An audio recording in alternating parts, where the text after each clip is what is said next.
Eh bien, salut tout le monde, c'est Ambrosio, et aujourd'hui on se retrouve pour une nouvelle vidéo traitant les différents moteurs de recherche qu'on peut trouver sur internet. Des moteurs de recherche, vous en utilisez probablement tous les jours pour rechercher des informations par mots-clés sur internet.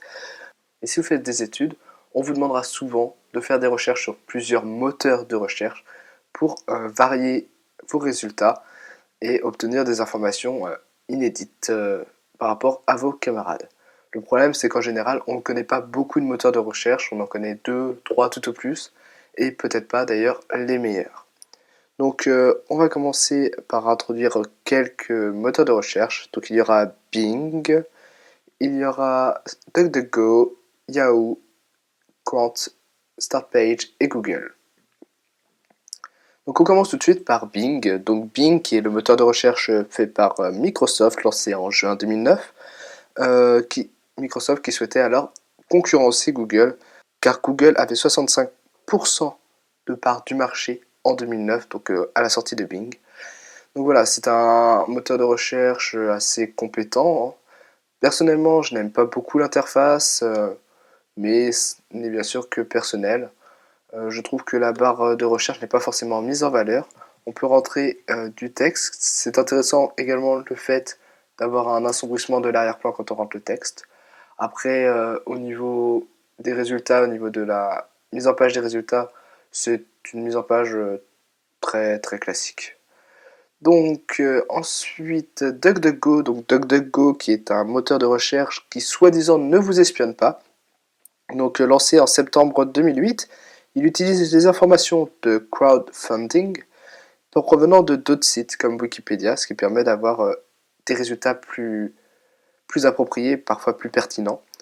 Donc ce moteur qui dit explicitement ne pas vous espionner ne stocke absolument aucune information sur vous. Et à savoir, une partie des revenus de DuckDuckGo sert à financer des projets libres. Donc une très bonne initiative. Donc pour le moteur de recherche en lui-même, une apparence esthétique assez intéressante, très sobre. Moi j'aime beaucoup. Également ce que j'aime beaucoup c'est le fait de pouvoir choisir différents thèmes de manière à personnaliser un peu plus mon moteur de recherche. Donc un très bon point positif pour DuckDuckGo. Les résultats sont assez pertinents, assez différents de Google. Donc une bonne note. Ensuite, Yahoo. Yahoo qui est le moteur de recherche le plus vieux que je vais vous présenter aujourd'hui, puisque lancé en juin 1994 par David Philo et Jerry Yang. C'était le site le plus visité en 2004 selon Alexa Internet, une société appartenant à Amazon spécialisée dans l'analyse du trafic web. Aujourd'hui, Yahoo est considéré par beaucoup comme étant un des meilleurs moteurs de recherche que l'on peut trouver actuellement sur la toile. Ensuite, on passe à Qwant. Donc Qwant qui est un moteur de recherche assez différent qui se veut vraiment offrir une nouvelle vision du web. Donc on a vraiment des propositions de tout ce qu'on peut trouver sur le web, images, actualités, vidéos, et tout ça sur la même page de résultats. Donc c'est vraiment intéressant. Donc Qwant affirme que le moteur de recherche respecte votre vie privée en ne traçant pas ses utilisateurs. Donc Qwant est un moteur de recherche français créé en 2013. Il existe également une version light si vous n'aimez pas l'apparence du moteur classique qui peut pour certains avoir l'air assez surchargé. Donc une version light existe également pour ce moteur de recherche. Ensuite, on passe à Startpage. Donc Startpage, qui est un moteur de recherche assez intéressant, de par le fait que, eh bien, c'est un moteur de recherche qui se dit le plus confidentiel au monde. Donc pour cela, il ne garde aucune donnée sur vous, aucune trace, pas même votre adresse IP, et n'enregistre aucun cookie.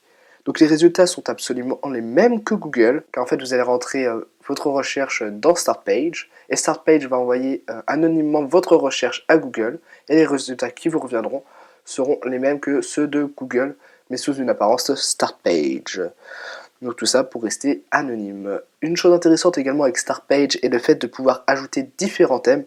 Ça permet encore une fois de vraiment personnaliser son moteur de recherche. Un petit point négatif que je trouve, c'est que Startpage est parfois un peu lourd notamment je crois sur l'interface de base de défaut qui est le thème R, qui est je trouve très peu élégant, j'aime pas du tout ce dégradé de couleurs. Heureusement justement avec ce point positif, c'est-à-dire la possibilité de mettre des thèmes, on peut avoir des thèmes beaucoup plus élégants. Personnellement j'aime beaucoup le thème classique blanc. Enfin, pour finir, celui qu'on attendait tous et que l'on connaît tous, le plus célèbre de tous, bien sûr, c'est Google, créé par Larry Page et Sergey Brin. Il est connu pour justement collecter beaucoup de données sur ses utilisateurs, c'est-à-dire au contraire de DuckDuckGo, Quant et StartPage. C'est aujourd'hui le plus utilisé au monde. Il a été créé en 1996, originellement appelé Backrub, et a vite balayé ses concurrents de l'époque. Donc voilà, cette vidéo touche à sa fin, j'espère qu'elle vous a intéressé et que vous avez découvert de nouveaux moteurs de recherche. N'hésitez franchement pas à utiliser DuckDuckGo, Quant ou StartPage. StartPage également, qui est parfois appelé Xquick.